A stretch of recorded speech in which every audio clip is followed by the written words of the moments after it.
Hello, I think this live stream's live. That'd be quite funny if it wasn't. Hello, everyone. How are we all doing? We've got a couple of people watching already on this, well, wherever you are, but up here in the northeast, it's a bit of bleak Saturday morning. But yeah, the first international break of the season has arrived, and I thought it would be, as I mentioned in the video last week against Portsmouth, it'll be good to sort of take a look back at Sunderland's transfer window and just sort of go into it a little bit more detail and just sit down to have general discussion on it. Really, if anyone watching, get yourselves in the comments. How are you all doing this morning? I'm just trying to quickly have a look to see I've got all of the transfers in front of me, ones that we did do. For the sake of argument, I'm not going to include Blondie, who's arrived from Stoke as a goalkeeper, or Elias Lenz, who I believe was joined the academy side. I'm talking purely ones that will make an impact in the first team, so and like an immediate impact, so to speak. But yeah. And it's still quite weird seeing us top of the championship, which at least is going to be the case for at least another week. So that's going to be quite nice. Hopefully, we can get a victory at Plymouth next week, and we will sort of assess where we are from there. But anyways, so obviously here, I'm just looking here. So we've made 3 loan signings into the club. We made loan signings of Wilson Isidore, who's a striker from Zenit St. Petersburg, Chris Mepham from Bournemouth, who's a centre-back, and Salas Abdullah Samedi, I think, from Lens on loan from Lens, for the season. Also, very quickly, I find it quite funny that Will still rejected us to go to Lens, apparently because of European football, and they're already out of Europe. Funny that. Shouldn't maybe decline the offer of Sunderland when it comes along, mate. But anyway, so let's get right into it. So let me know in the comments below how you guys are doing. And let me know what you think, by the way, in the chat. What do you think about Sunderland's summer transfer window? What grade out of 10, if you had to rate it out of 10, would you end up giving it? Do you think we've done enough? Do you think we've not? Do you think we've could have done with a bit more going into the club? Is there any players that you think would have left that you would have wanted to get game time out on loan? So here we go then. So in terms of going through the signings, I'll start with the signings that have come into the club. I'll give you my brief thoughts on all of them, and I'll do a collective sort of view at the end, and then we'll talk about the outgoings. And obviously, there's one particular outgoing that people will be wanting to hear my thoughts on. But anyway, the first in arrival was the start of July, which was the arrival of Simon Moore. Hello, I'm actually paused. Hello, we've got a first comment. Samuel McNeil. Hello, mate.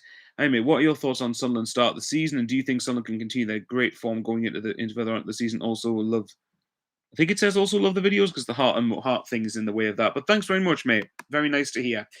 Well, quickly on the start of the season, yeah, it's pretty much been faultless. I think that obviously the only 2 blemishes really the fact we conceded against Portsmouth and then the cup game at Preston. But to be honest, by that point with the Pompey game, even as someone who's clean sheet wanker, basically, I'm someone who wasn't even as remotely gutted when 09's. I think we deserved a clean sheet on the day, but we were always going to concede at some point. And I'd rather it happen there when we're 3-0 up and we've already won, rather than, well, hopefully not next week, where there's obviously we don't know if we're going to win yet.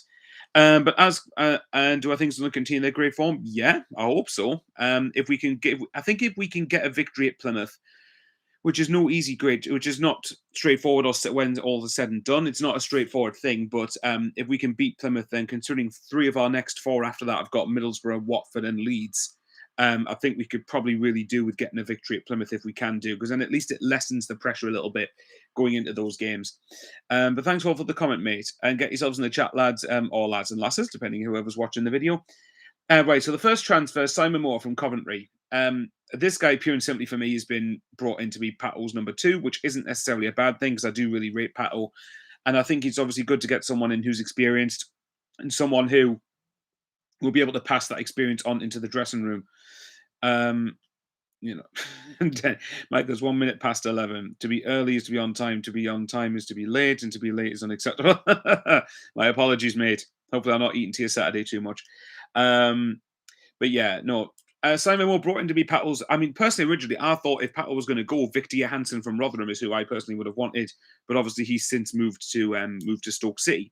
So I think with Simon Moore coming in, a bit of experience doesn't hurt. We've all been saying for a long time that we want players with experience, and I think Simon Moore, although I very much doubt he's going to play very often, I think it's obviously a decent backup option to have.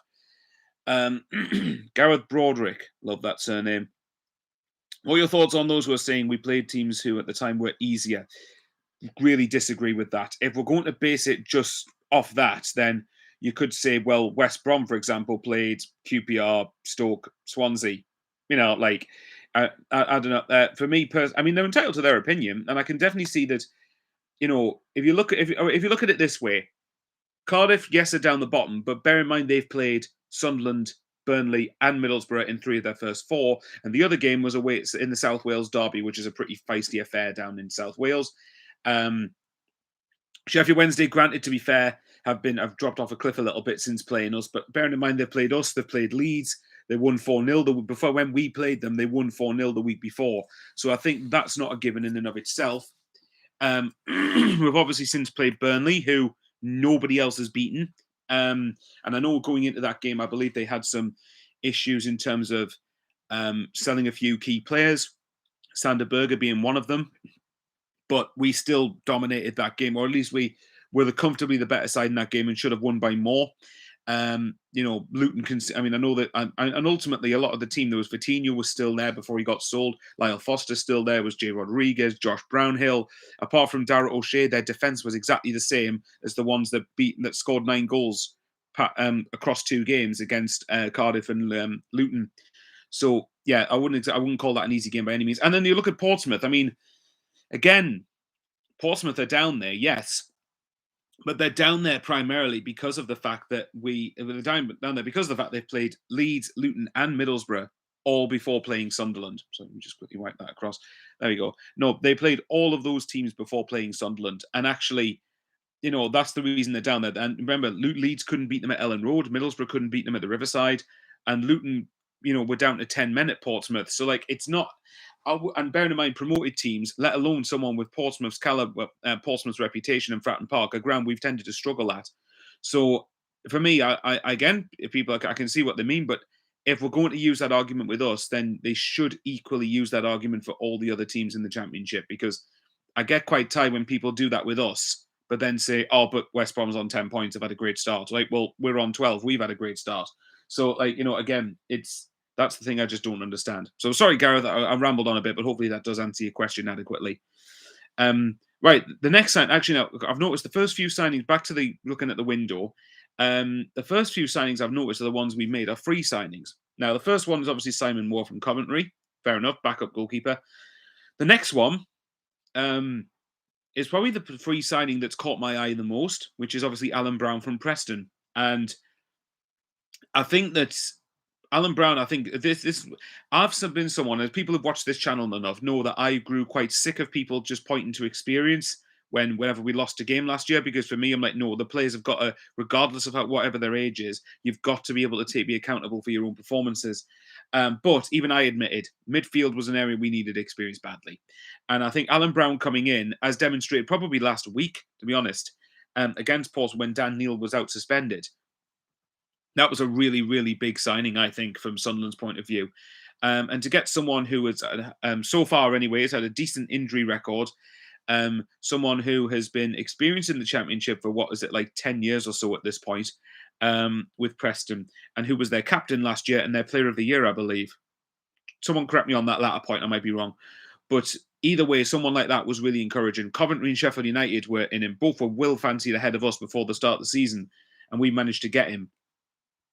And obviously he's already got off the mark, which is probably a bit of a hilarious goal in that he basically stole it off Eliza Mienda, which was poor bugger. But yeah, no, Alan Brown I think has been a really good signing. So far has been a really good signing. If I don't like people writing players off too quickly, I can't then equally be quick to judge if someone's good or not. So far, Alan Brown has proved to be very good, but time will tell. But yeah, I think even last week his experience at Portsmouth was vital. I think his experience in the Cardiff win was vital in times where we were under the cosh in that game. Not where Cardiff weren't battering us or anything, but they were getting more of a foothold into it. So Alan Brown so far really impressed with. The next one, yet again another free signing, is Ian Poveda, who arrived from who's a right winger who arrived from Leeds on a free transfer. Now, when we got Ian Poveda, there were a lot of, I mean, even on social media, there was quite a number of Sheffield Wednesday fans who were telling me how good Ian Poveda is, and that they were kind of gutted that they didn't get him back. They basically didn't get him back permanently when they really wanted to. And all I've seen of him so far is a 20-minute cameo against Portsmouth, and he looked all right. He looked pretty encouraging on that. But again, it's going to be about time will tell whether he can settle into the squad, settle into the club. But yeah, I think quite a number of other Championship clubs were chasing Ian Poveda's signature, and we managed to get him. So, and bear in mind, we gave him, I think, a 3-year deal with another year's option, I think. So, with that in mind, yeah, I think that we clearly see something in him in order to be able to give him that sort of contract. So we'll wait and see. But so far, Ian Poveda looks promising enough. So obviously, Lens and Blondie, I'm not going to count with it. And then actually look at the next permanent signs. We kind of get to deadline day, don't we? Terry Ward, hello Terry, how you doing? Hello mate. Do you think it hasn't been such a bad idea selling Clark with the form of Mundell and Watson coming through? That's an interesting one. In terms of, well, obviously look, losing Jack Clark was never a good thing, but if Mundell continues this form up, and look, we have to accept he is going to have dips over the season, but if he has more good performances than bad ones and is able to get 10 goal contributions, for example, then I think, we've recovered from it well enough, as long as Mienda keeps doing well up top. As for Watson, yeah, I think Watson's going to be ahead of, say, Jewis and Bennett in the pecking order in terms of challenging Mundell for that spot. So time will tell how that ends up playing out.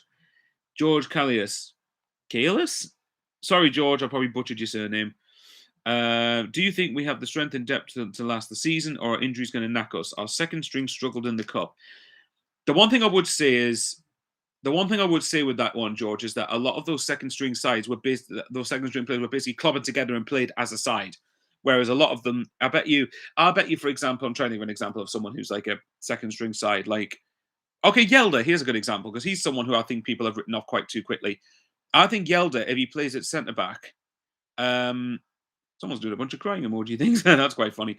No, like Yelder as a centre back, I think would do quite well if he's next to Ballard or O'Nien. Whereas when he's played, particularly, I mean, at left back, I think Yelder is pretty suspect, to be fair. But when it comes to centre back, I think he's actually not too bad. And I think if you play someone with the first teamers, I think they probably will be better for it. As for whether injuries are going to knack us, yeah, I mean, that's obviously is a concern in terms of depth. I would argue we do well in midfield. We definitely have depth. At centre back, I would argue we have depth. I think probably the only areas really, and even out wide, I would say we have depth. The only areas where I would really struggle in terms of thinking in terms of depth is at full back and striker. So we'll wait and see with that one. But I do get the point you're making. Like, time will tell how much injuries do end up killing us. And obviously, we're going to be relying a lot of it on players staying fit. This is kind of why I wanted another striker and another winger in, ideally, but and probably another fullback. But it is what it is. And Jimmy's there. Meowdy. Sunshine's on the horizon for SCFC. I hope so, mate. We've waited long enough for it. To quickly get back onto the... so then we have the deadline day. I'll go through the permanent signings first, then talk about the loans. So the two deadline day permanent signings we made were Milan Alexic from FK Radnicki. Well, actually, I'm quite impressed with myself for that. And then for an undisclosed fee, I believe it was like 3.7 million euros. So that's roughly 3 million quid. 3.1 million, I think.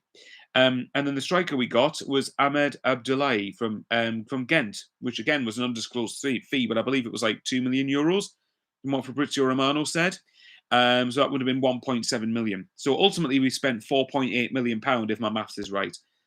As for the loan deals, we brought in Wilson Isidore from Zenit St. Petersburg until the end of the season, and likewise with Chris Mepham and Salas Abdul Samedi from Bournemouth and Lens, respectively.